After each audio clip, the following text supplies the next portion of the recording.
Blog Talk Radio. Hello, everyone, and welcome to Gypsy Poet Radio here on blogtalkradio.com/GypsyPoet. I am the Gypsy Poet, and, of course, it's the wonderful, absolutely fabulous winged out girl, George. Yes, say it with me, people. Girl, George, girl, George, girl, George, girl. Oh, my God, what a guest. So we got an awesome guest from the one and only music capital of the world, Nashville. I absolutely love this place from what I've discovered about it. Some great musicians, some great people, and great stories here on DPR. So let's go ahead and welcome in both my winged gal, this girl, George, and, of course, Steve Goodhue. Are we all in? Yes, we're here. Hello, hello. Hello, hello. Hi, Stephen. How are you? Well, hi, George. How you doing? How come it says you're from Hilton, New York? Were you born in that hotel? No. It has nothing to do with Paris Hilton or anything like that. It's just a little town outside of Rochester. It's probably 20 miles outside. But I was born in Oakland. In Oakland, where? You know, well, I was in what state? California. Really? Yes. I'm from there. Did you know know. We're from the same place. I didn't know that. My dad went to Berkeley.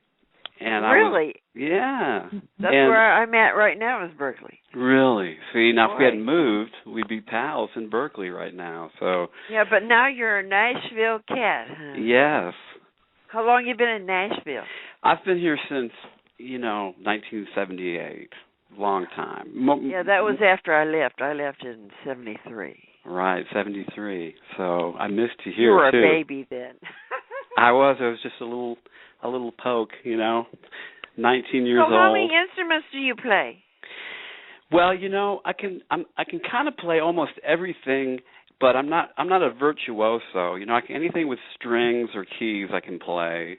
Anything with whole notes and half notes. But I can make a good sound on the saxophone, but I don't really know the notes too well. But I can't play the trumpets and the brass stuff. That's too hard for me. But I'm like on violin, I can play good in the key of G and D, and maybe a little blues and E, stuff like that. So. But mostly you play what, guitar and piano?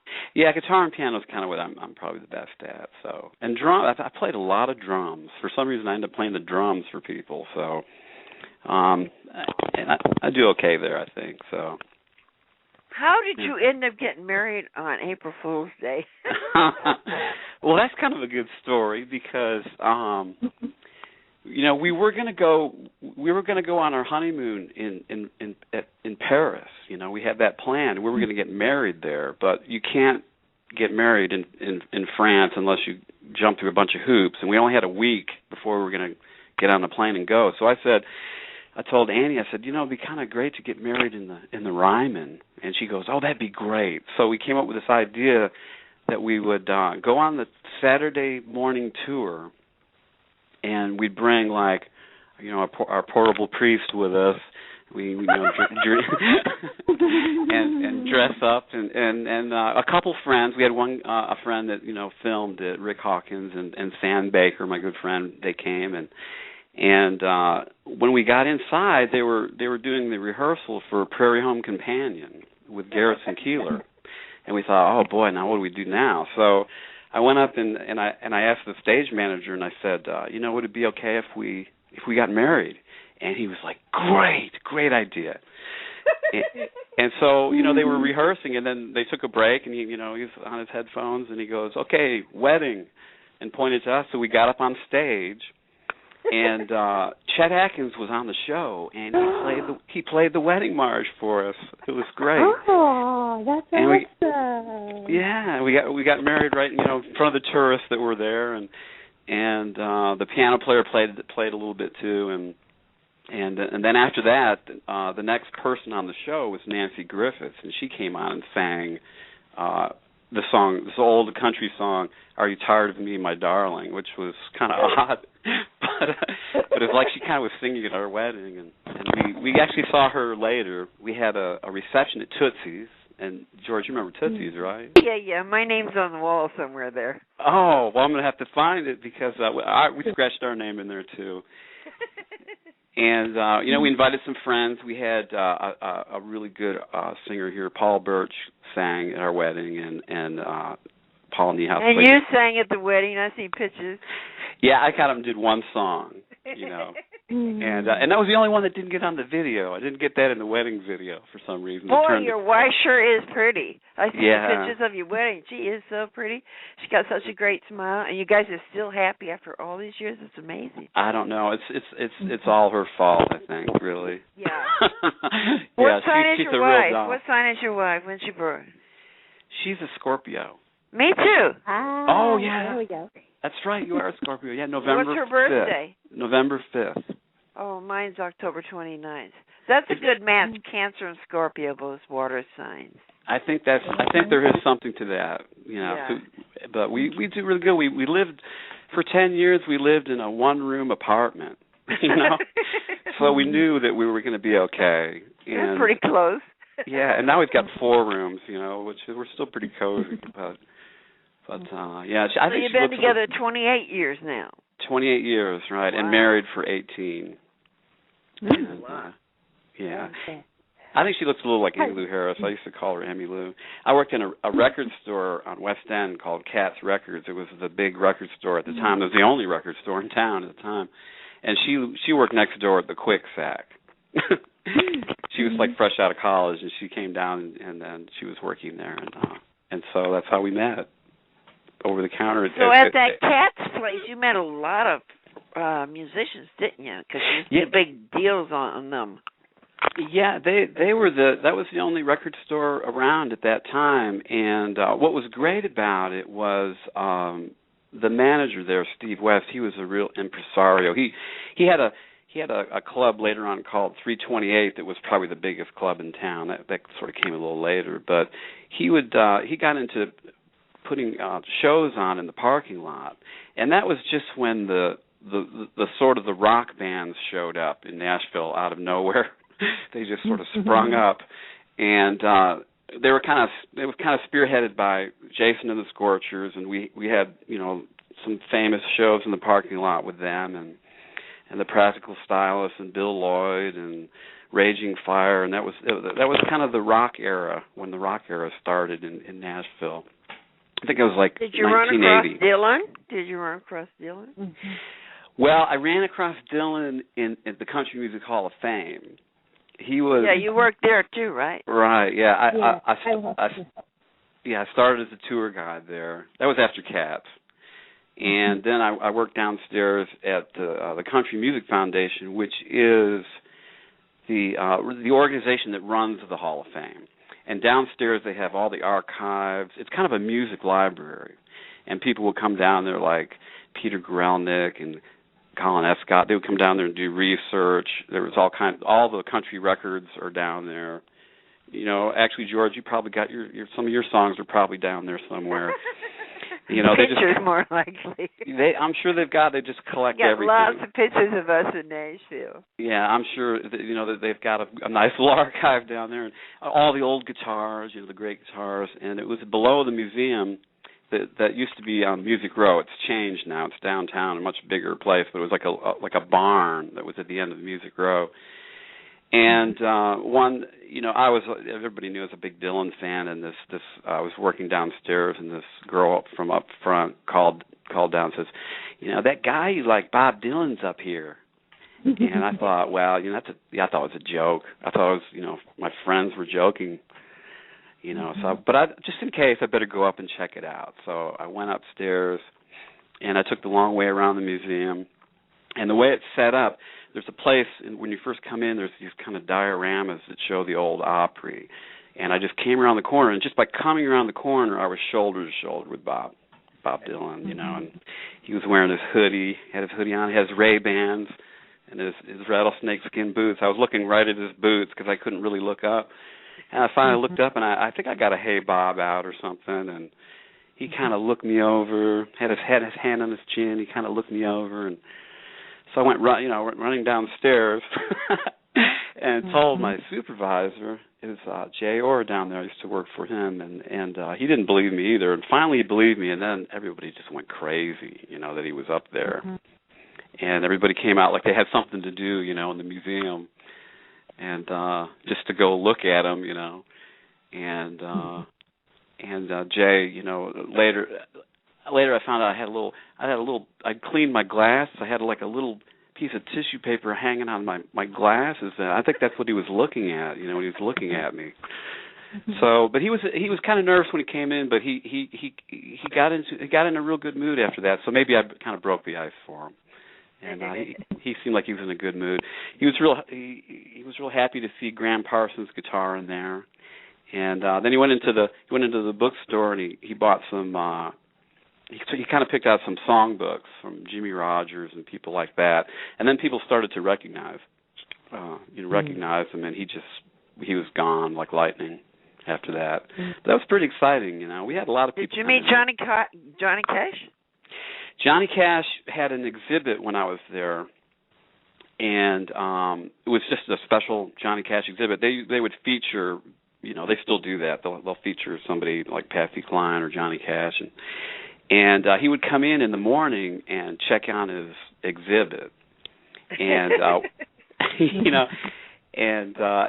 he actually, it was just me and him up there one time. I opened the door and he's like, well, how you doing? And I'm like, he's big. He's like a big scarecrow, And he was all dressed. He was wearing a green. At that time, he was wearing a green like running outfit, and he was all in green. And so that was wrong. He was the man in black, So when I met him, he was the man in green. But he's nice, He was really down to earth, to me, and you could tell, he was really the real deal, How long have you stayed at the Country Music Hall of Fame? How long have you been there, if you don't mind me asking?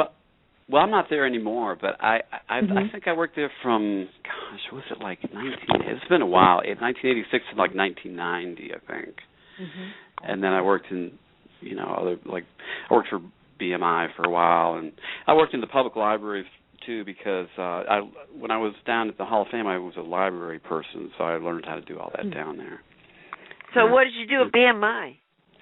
Well, at BMI, we did we tracked radio, so we see who got played. Who was getting played?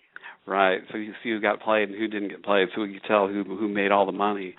Well, that's who's making it where I can't put these songs up on YouTube is BMI, because they now have a thing that they run every song for a program, and if it is registered with BMI or ASCAP, it comes up immediately. I mean, it takes really? like 1 second for it to come up, that quick, and it tags it for copyright infringement.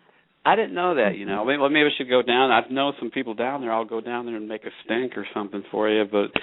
Well, there's nothing. I can just have to have people give me stuff that isn't on ASCAP or BMI. Oh, okay.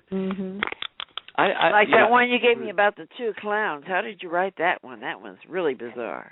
Oh yeah, that's actually the band scene when you're in a band and there's a little tension sometimes and they're fueled on tension, aren't they?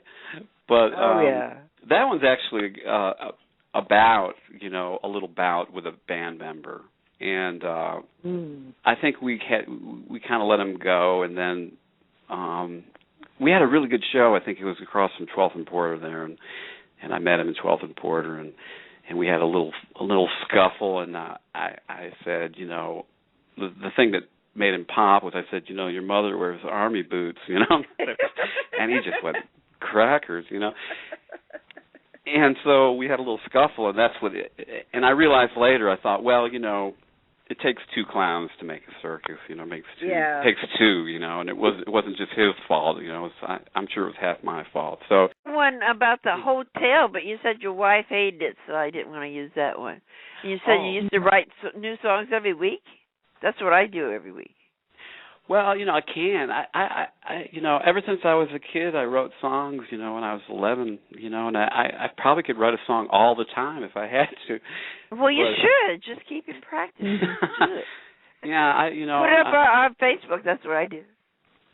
Yeah, I've got a few of them on like SoundCloud, and if you pull up SoundCloud, there's one that's under Little Steve-O and the Zots. And that's when I was like 11 years old. That's one of my little baby songs.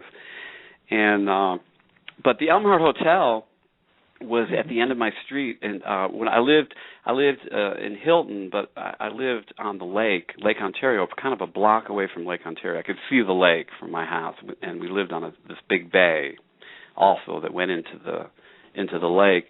And at the end of the street, there was this old hotel that with a dance hall next to it and an ice cream stand, and it was all kind of broken down. But it was on Sundays they'd open up the ice cream stand, and in the dance hall they would have hoedowns sometimes, square dancing. And I just loved that hotel, And when I moved to Nashville, it was kind of like I kind of fixated on it. Like when I thought about back home, I would think about the Elmhart, and I kind of fixated on it. So it's a little song about, sort of a dreamy song about that. So why does your wife hate it?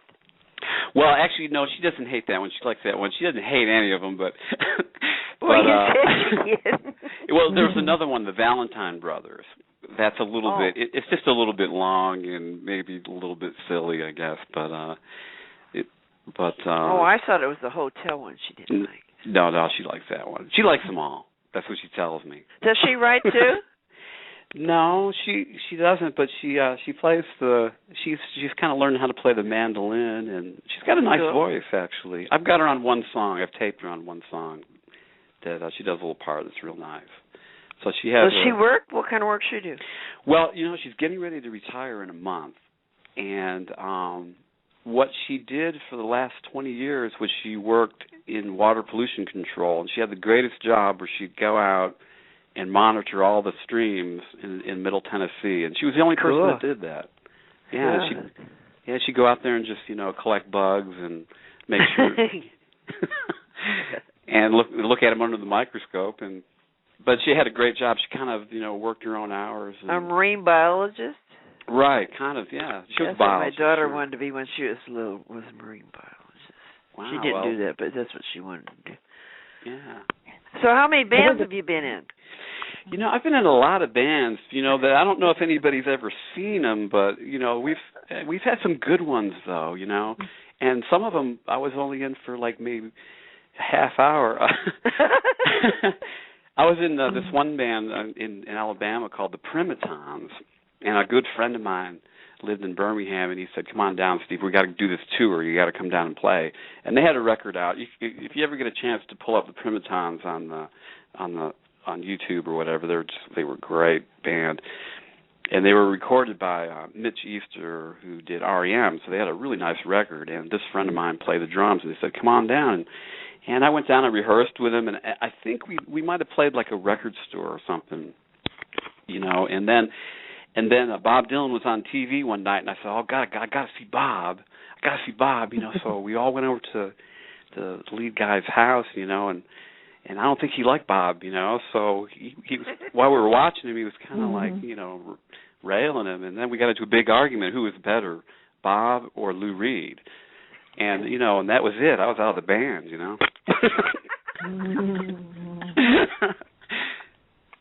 So, but I like Lou too. So there's. But and then we've had I don't know what other I played probably the most known band was this band called Lamb Chop, and they're pretty well known, I guess. They're on Merge Records, and I was more in the early version of that called Poster Child, and we played for 5 or 6 years like that, and that was great. We just had such a good time, and they toured in Lollapalooza. They did like 5 or 6 gigs, on the Southeast. Did you ever play Lollapalooza? Yeah. That's what that was kind of the last thing I did. I had another band at the time that that was my band really, and I had to kind of take care of it. And they were getting real busy, and so I just couldn't do both, But I did do Lollapalooza with them, and there's kind of a good story there because. You're going to like this, George, because I know you like Jagger, too, so... Oh, I love Jagger. Yeah, we had a friend of mine worked for the Rolling Stones at the time that I was on this little tour, and they were doing Voodoo Lounge, I think, and they were stationed in the Ritz-Carlton in Washington, D.C. What they do is they stay there, and then they'd fly out to the gigs and then fly back. And so when Lollapalooza came through Arlington, I called him up and he said, "Well, Steve, come on up to the hotel," you know. So I went up there and he took me up into the lounge, you know, their lounge, and geez, who was up there? Like I met the backup singer and Chuck Level, the piano player, and Ronnie Wood's kid, who looks just like him. He was there, and they were really, really nice. I just couldn't believe how nice they were. I mean, they actually were talking to me, and I was kind of shocked by that. And lo and behold, you know, Mick came in. You know, he came in. He was wearing like a blue satin robe and had his bodyguard with him, and it was kind of unnerving seeing him, you know, because it was a shock really, but he kind of sat in front of us, and you know, every time he turned, you know, he'd do that big grin, you know, and you go, oh my, he's doing the grin, he's doing it. And but they were it was a really low key, really warm. I was surprised, you know. I thought, you know, you think about the big heavy scene backstage with the Stones, but they were just really nice, you know. And it was a real nice evening. So that was kind of a nice little side trip there. Beatles, have you ever run into any of them? No, but let's see. I have seen him. I didn't see John. I saw George we went to Bob's 30th anniversary show at Madison Square Garden, so we saw George there. That was great. I had a friend, my roommate was from outside of New York City, my roommate Doug, and I'd go down and see him, and one time we went to the city, and we went to the Dakotas. This is, you know, way before he was killed, you know, and it was like 11 at night, and we went up to the doorman and said, you know, is Johnny home? And he said, no, he's in Japan right now. And we'd heard that he liked this deli across the street. And it's kind of dark, you know, that's a dark street, the Dakotas. And there's a light across the street, and we thought, well, that's got to be the deli, you know. So we went over there, and there was a lot of people in there, and we were in the back. And I said, hey, does John Lennon ever come in here? And the guy behind the deli goes, yeah.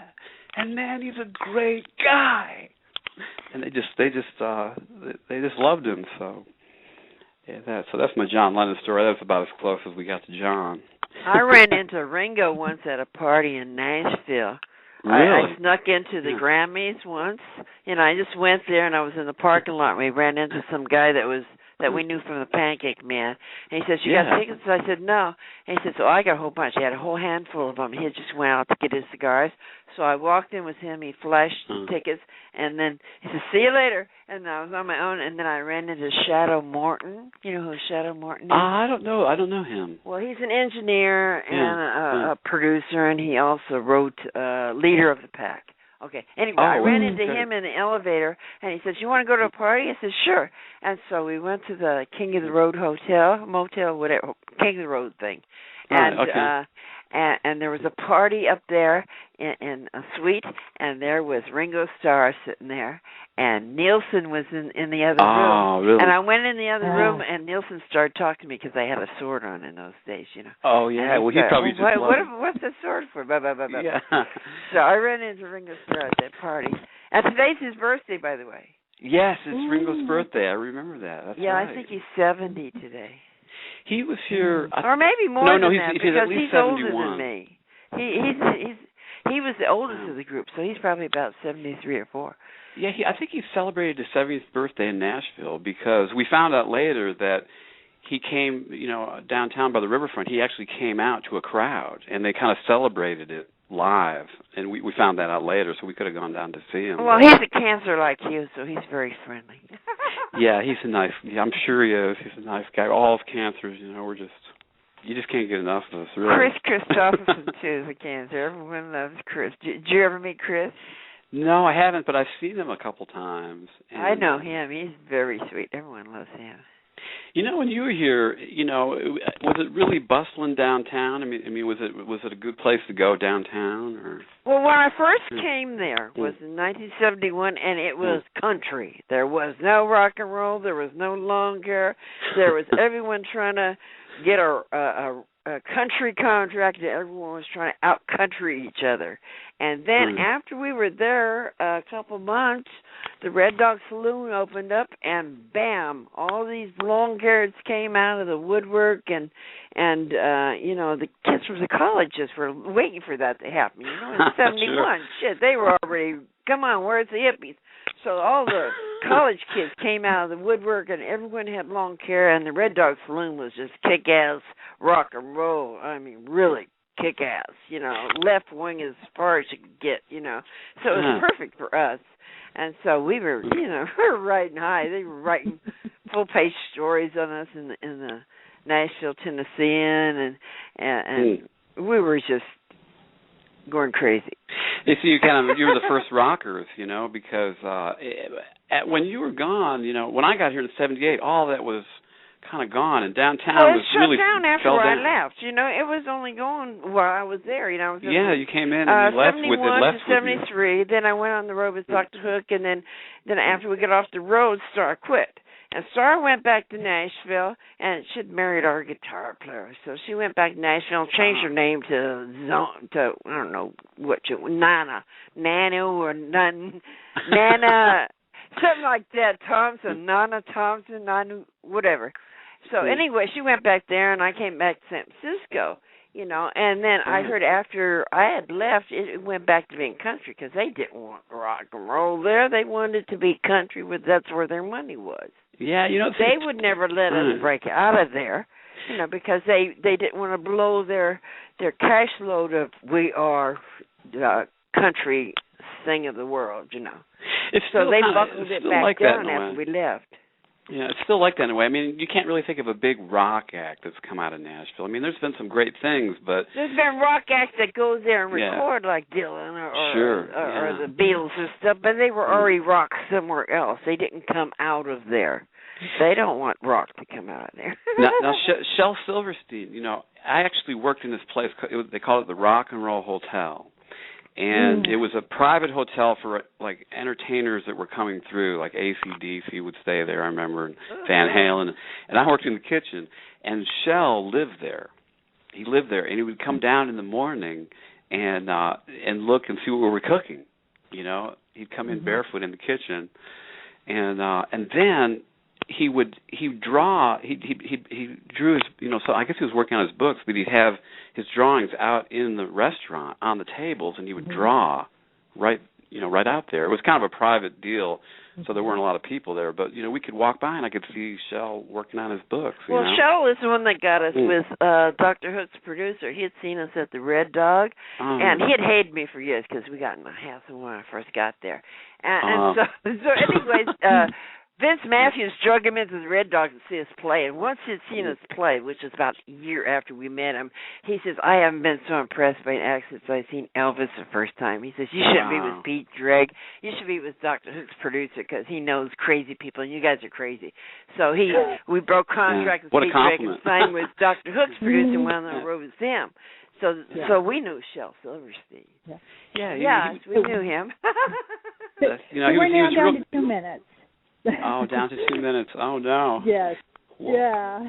Well, one other thing, George, that I want to tell you, though, is that the Red Dog became Maud's Courtyard, right? And so I worked there as something called the Blue Note, isn't it, or something like that? Yeah, it's like I can't think of it, Blue Room. Because I heard it burned down, but then somebody else sent me a picture of it and said it's called the Blue Room. Yeah, it's like a pool hall kind of thing. Oh. But when I was there, it was a gourmet restaurant, Oh, and my goodness! It had sawdust on the floor when we were there, sawdust and picnic tables. Wow! So see, I've worked there. So you were. I'm following you around. I'm, in Oakland. And now I'm in Nashville. I worked in the same place as you did. You would hang out. So we're kind of kindred spirits. We just. You're a few years younger than me. See, I'll be 69 this year. So you're. 10, 15 years younger than me, so of course you weren't there. Right, but you were a baby when I was there. That's right, but I still, as a baby, I was really in tune with rock, So how did you like my movie? It was really a revelation to me because it was just so it was just after really 5 or 6 years after me, and it was so different. It was so different than when I got here, and so really whatever happened then, it kind of left with you, I think.